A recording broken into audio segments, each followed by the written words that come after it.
Hey, this is Emily Gavin Almanza. It's Second Chances Month, so let's talk about second chance hiring.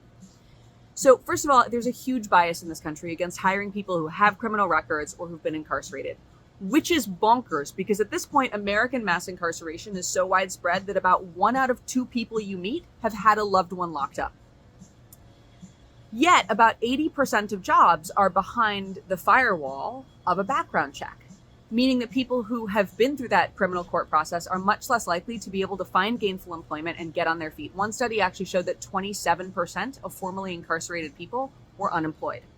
Now, this is a disaster for our economy. American families lose $377 billion a year to lost wages due to prior incarceration.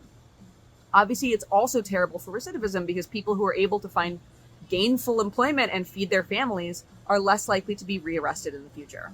So from a safety perspective, obviously, we should want to solve this problem and have everybody who wants a job be able to get a job. But as an employer, let me also talk to the self-interest of companies. There was a study done of managers. 82% of them said that their formerly incarcerated employees were bringing as much value or more value to their company than employees who had not been incarcerated. The grocery giant Kroger showed us how low turnover actually is among formerly incarcerated employees. Kroger's study partnered with nonprofits to hire formerly incarcerated folks. After 18 months, the program had a 93% retention rate.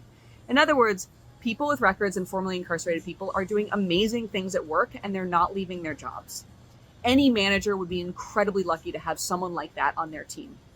Finally, to people who are like, oh, but what if someone having a criminal record means they're dangerous? No, actually, that was studied too. Carnegie Mellon did a study which showed that after a few years, the risk of someone being rearrested who's got a criminal record is just as low as anyone else. Now, in my career, I've had the incredible privilege of working with folks who've been formerly incarcerated. I have learned so much from my teammates. I hope you get that joy too someday at your job.